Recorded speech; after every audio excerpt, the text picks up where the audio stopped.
बच्चों, अब हम चैप्टर हाइड्रोकार्बन में एल्कीन्स की केमिकल प्रॉपर्टीज़ पढ़ने जा रहे हैं।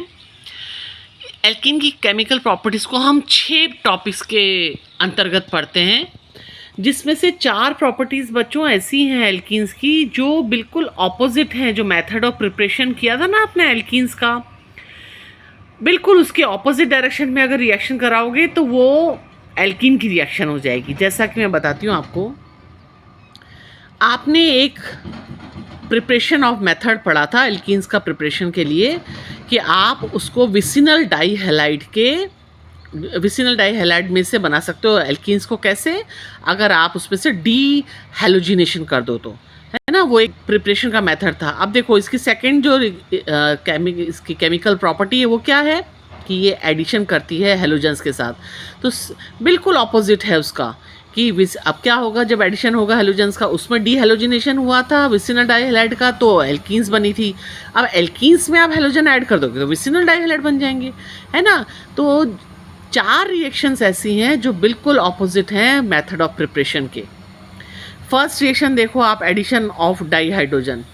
अब ये केमिकल प्रॉपर्टी है कि जब हम एल्कीन्स में हाइड्रोजन ऐड करेंगे तो हमको एल्केन्स मिलती हैं। तो बच्चों ये हमने एल्केन्स के प्रिपरेशन में देखा तो था। एल्केन्स की जब हमने केमिकल प्रॉपर्टीज़ देखी थी एल्केन्स की, तो क्या किया था उसमें, एल्केन्स में से आपने हाइड्रोजन निकाली थी तो आपको एल्कीन्स मिली थी, और एल्कीन्स में आप हाइड्रोजन ऐड कर दोगे तो आपको एल्केन्स मिल जाएंगे, है ना। तो बहुत कठिन नहीं है, सब इधर उधर से सारी रिएक्शन पुरानी ही है, पढ़ी हुई है रिएक्शन।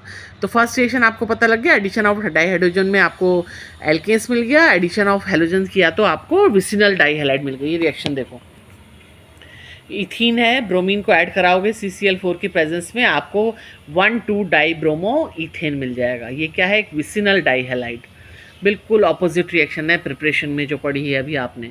प्रोपीन पे कराओगे क्लोरीन का ऐड तो आपको 1,2 डाइक्लोरो प्रोपेन मिल जाएगा, है ना। डबल बॉन्ड को हटाना है और डबल बॉन्ड के दोनों कार्बन के ऊपर आपको हैलोजन को अटैच कर देना है। This is 2 chemical properties. अब ये देखो, ये भी आपने पढ़ा है एडिशन ऑफ हाइड्रोजन हैलाइड। बच्चों जब आपने मेथड ऑफ प्रिपरेशन पढ़ा था तो आपने देखा था कि एल्काइल हैलाइड में से जब हम डी हाइड्रोजिनेशन और डी हैलोजिनेशन दोनों H को भी निकाल देंगे और Br या Cl या I जो भी हैलोजन है उसको निकाल देंगे तो हमको एल्कीन्स मिल जाती है। जस्ट ऑपोजिट रिएक्शन है कि जब हम हाइड्रोजन हैलाइड को ऐड करेंगे तो हमें क्या मिल जाएगा, एल्काइल हैलाइड मिल जाएगा।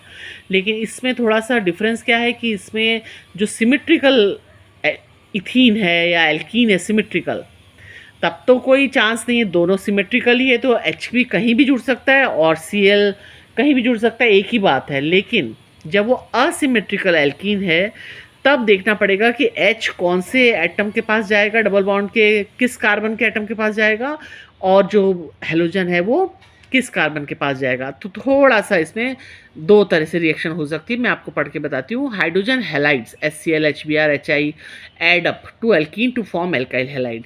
The order of reactivity of the hydrogen halides is HI is greater than HBr is greater than HCl.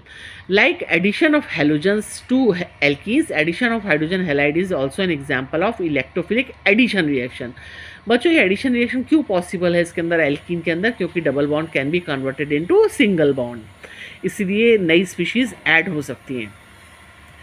अब हम क्या कर रहे हैं, HBr को ऐड कराते हैं, एडिशन कराते हैं सिमेट्रिकल और असिमेट्रिकल दोनों तरह के एल्कीन्स पे। Addition reaction of HBr to symmetrical alkenes. Addition reactions of HBr to symmetrical alkenes means similar group attach to double bond. Double bond के दोनों तरफ सिमिलर ग्रुप है। देखो CH2 कैसी एल्कीन है, सिमेट्रिकल। नीचे वाली देखो ब्यूटीन, 2 ब्यूटीन या ब्यूट 2 इन, एक ही बात है। ये भी एक सिमेट्रिकल एल्कीन है क्योंकि डबल बॉन्ड के दोनों तरफ जो ग्रुप्स हैं वो बिल्कुल सिमिलर हैं, तो इसको बोलेंगे सिमेट्रिकल एल्कीन। तो इसमें तो क्या होगा, डबल बॉन्ड अगर आप तोड़ के एक तरफ H जोड़ते हो तरफ दूसरी तरफ Br जोड़ते हो तो वो सेम ही है, चाहे इधर H जोड़ो उधर Br जोड़ो, वो तो सिमेट्रिकल एल्कीन में जब हम HBr को ऐड करते हैं तो कोई डिफरेंस नहीं आता, कहीं भी आप H जोड़ सकते हो कहीं भी Br जोड़ सकते हो क्योंकि डबल बॉन्ड के दोनों तरफ सेम ग्रुप जुड़े हुए हैं, है ना। जब इथीन पे आपने HBr की रिएक्शन कराई तो एक H जो है एक कार्बन के साथ जुड़ गया डबल बॉन्ड तोड़ने के बाद, और Br दूसरे कार्बन के साथ जुड़ गया, ठीक है, ब्रोमो इथेन बन गया। अभी ब्यूटीन पे जब आपने रिएक्शन कराई HBr की तो आपको Br डबल बॉन्ड को तोड़ने के बाद एक तरफ H जुड़ गया और दूसरी तरफ Br ऐड हो गया, है ना। तो इस तरह से हमको क्या मिल जाते हैं, एल्काइल हैलाइड मिल जाते हैं।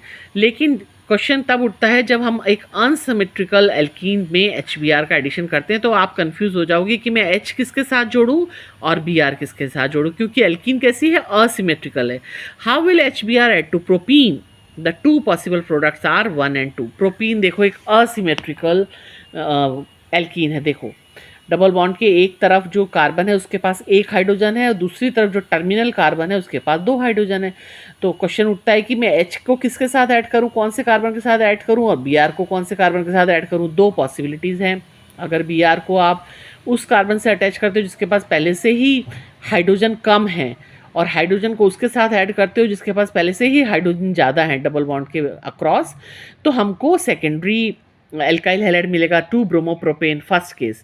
सेकंड केस में है कि 1 ब्रोमोप्रोपेन मिले हमें। कब 1 ब्रोमोप्रोपेन मिलेगा, जब जो हैलाइड ग्रुप है वो टर्मिनल कार्बन के साथ ऐड हो और हाइड्रोजन जो है वो बीच वाले कार्बन जिसके पास पहले से कम है नंबर हाइड्रोजन का। तो इसको मार्कोनिकॉव ने इसका पूरा स्टडी किया है इस रिएक्शन का। एक Russian chemist made a generalization in 1869 after studying such reaction in detail. These generalization led Markovnikov to frame a rule called Markovnikov rule. The rule states that negative part of the addendum, मतलब adding molecule, gets attached to that carbon atom which possesses lesser number of hydrogen atom। देखो ऊपर किस में less number है, तो इसका मतलब कौन सा प्रोडक्ट मिलेगा, नंबर 1 है ना, उसके पास हाइड्रोजन कम है ना, और हाइड्रोजन जो है वो किससे ऐड होगा, जिसके पास पहले से ही हाइड्रोजन ज़्यादा है। Thus, according to this rule product 1, that is 2 bromopropane is expected. In actual practice, this is the principal product of the reaction. सही है वो बात। This generalization of Markovnikov rule can be better understood in terms of mechanism of the reaction। अब हम देखते हैं कि ऐसा क्यों हुआ, हमें सेकेंडरी प्रोडक्ट क्यों मिला, हमें 2 ब्रोमोप्रोपेन क्यों मिला, 1 ब्रोमोप्रोपेन क्यों नहीं मिलता। ठीक है, उसका रीज़न है उसका मैकेनिज्म, फ्री रेडिकल मैकेनिज्म से। देखो hydrogen bromide provides an electrophile, कौन सा इलेक्ट्रोफाइल है, H+, which attacks the double bond to form carbocation as shown below। ये देखो ये है प्रोपीन, और इस पे HBr से जो इलेक्ट्रोफाइल रिलीज हुआ H+ आयन वो अटैक करता है। दो तरह से अटैक कर सकता है, या तो वो टर्मिनल कार्बन के साथ जुड़ जाए या फिर वो बीच वाले कार्बन के साथ जुड़ जाए। ठीक है, तो जब वो बीच वाले कार्बन से जुड़ता है तो जो हमें कार्बोकेटाइन मिलता है ना वो लेस स्टेबल होता है, क्योंकि वो प्राइमरी कार्बोकेटाइन है। देखो सबसे कॉर्नर में है ना CH2 के साथ C पे प्लस चार्ज है, तो ये लेस स्टेबल कार्बोकेटाइन बनता है। और दूसरे केस में जब वो H टर्मिनल के साथ आके अटैच हो गया तो हमें जो कार्बोकेटाइन है वो सेकेंडरी कार्बोकेटाइन है, वो मोर स्टेबल है। तो नेचुरली हमको जो मोर स्टेबल वाला कार्बोकेटाइन होगा वही मिलेगा, और अब इससे कार्बोकेटाइन से कौन आके जुड़ जाएगा, Br। तो हमें सेकेंडरी एल्काइल हैलाइड मिलते हैं। The secondary carbocation is more stable than the primary, therefore the former predominates because it is formed as at a faster rate. Okay, तो सेकेंडरी कार्बोकेटाइन बनता है और हमें सेकेंडरी एल्काइल हैलाइड मिलते हैं। Understood. ये देखो रिएक्शन नंबर 2 ब्रोमोप्रोपेन जो है मेजर प्रोडक्ट मिल गया है। तो ये है मार्कोनिकॉव रूल। अब बच्चों इसका ऑपोजिट है anti Markovnikov. Anti Markovnikov addition और पेरोक्साइड इफेक्ट और खरश इफेक्ट। अब मान लीजिए आपको नहीं चाहिए सेकेंडरी एल्काइल हैलाइड, नहीं चाहिए, you need primary alkyl halide. आप चाहते हो कि कॉर्नर में जुड़े आके ब्रोमाइड, बीच में ना जुड़े, सेकेंडरी ना मिले, आपको टर्मिनल पे जोड़ना है Br को, तो हमें कुछ सब्सटेंस यूज़ करने पड़ते हैं, उसको बोलते हैं पेरोक्साइड। ऑर्गेनिक पेरोक्साइड है, बेंजॉइल पेरोक्साइड, उसकी प्रेजेंस में रिएक्शन कराते हैं। तो फ्री रेडिकल मैकेनिज्म से रिएक्शन प्रोसीड करती है, इसमें कार्बोकेटाइन नहीं बनता है और फिर सवाल ही नहीं उठता। इसमें तो उल्टा होता है, जो फ्री रेडिकल है वो सेकेंडरी जो है वो कम स्टेबल है, प्राइमरी ज़्यादा स्टेबल है। तो नेचुरली जब अब आपका Br ग्रुप जो है आने वाला वो कॉर्नर पे जुड़ जाएगा और आपको प्राइमरी एल्काइल हैलाइड मिल जाएंगे। In the presence of peroxide addition of HBr to unsymmetrical alkenes like propene takes place contrary to the Markovnikov rule. This happens only with HBr but not with HCl and HI. This addition reaction was observed by M.S. Kharash and F.R. Mayo in 1933 at the University of Chicago. This reaction is known as peroxide or Kharash effect or addition reaction anti to Markovnikov rule. Okay. ये देखो benzoyl peroxide लिया है, उसकी presence में कराओगे तो देखो लो आपको 1 ब्रोमोप्रोपेन मिलेगा, क्योंकि आप यही चाहते थे। मैकेनिज्म देखो, इसमें क्या है, पेरोक्साइड आयन जो है ना, ये सब एकदम होमोलाइटिक डिवीज़न होगा इसका, और ये 2 फ्री रेडिकल्स में बदल जाएगा। देखो 2 फ्री रेडिकल्स मिल गए। अब 2 फ्री रेडिकल्स में से भी ये क्या है, CO2 निकाल के और C6H5 के 2 रेडिकल फ्री हो जाएंगे बेंजॉइल पेरोक्साइड में से।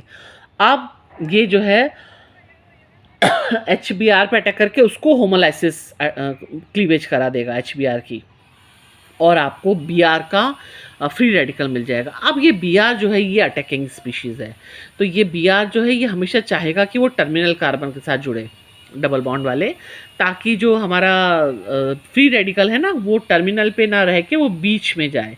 ये देखो ये मोर स्टेबल फ्री रेडिकल है, secondary free radical is more stable. तो ये तो चाहेगा ना कि मैं साइड में ही जुड़ूँ, आके बीच में ना जुड़ूँ, क्योंकि बीच में जुड़ेगा तो हमें less stable primary free radical मिलेगा, वो नहीं होता है पास, स्टेबिलिटी होनी चाहिए।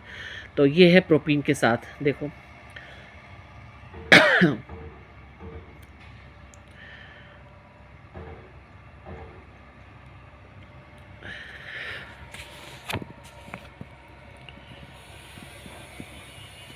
है ना, दोनों तरह से एक माइनर प्रोडक्ट है और एक मेजर प्रोडक्ट है। मेजर प्रोडक्ट कौन सा है आपका, 1 ब्रोमोप्रोपेन, देखा था ना, ये मेजर प्रोडक्ट है 1 ब्रोमोप्रोपेन, और ये बना है 2 ब्रोमोप्रोपेन, जो कि बहुत कम अमाउंट में बनता है ना। तो मेजरली आपको 1 ब्रोमोप्रोपेन मिल गया, यही आप चाहते थे।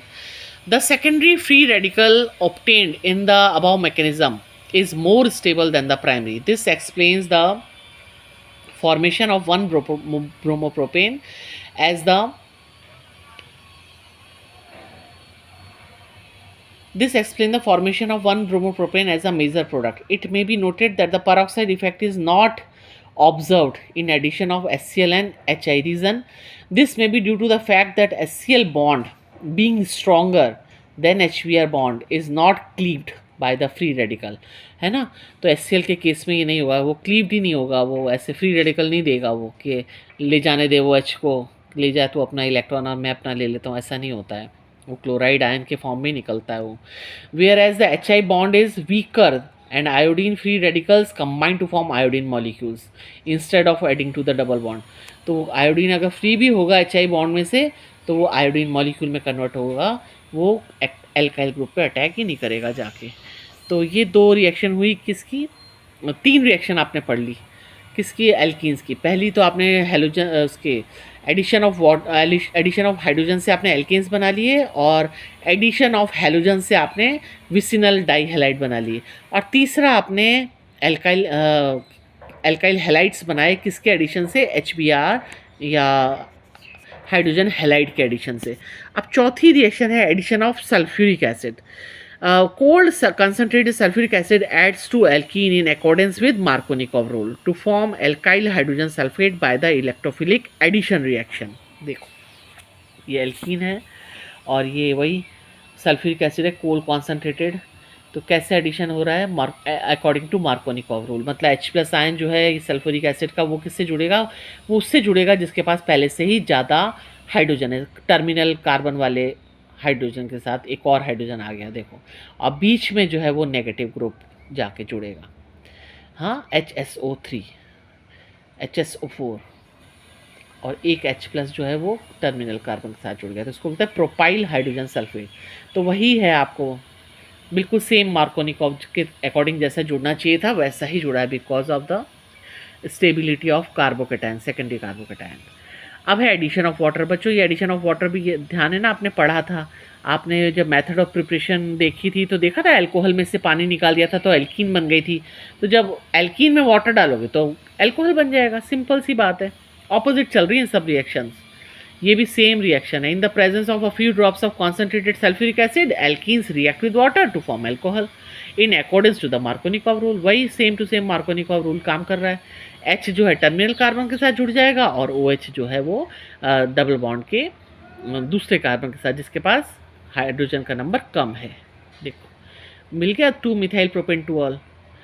अब है ऑक्सीडेशन, ये आपने पहले नहीं पढ़ी है उसमें प्रिपरेशन मेथड में, इसकी ऑपोजिट नहीं पड़ी हुई, ये नई रिएक्शन है। Alkenes on reaction with cold dilute aqueous solution of potassium permanganate, इसको बायर्स रिएजेंट बोलते हैं।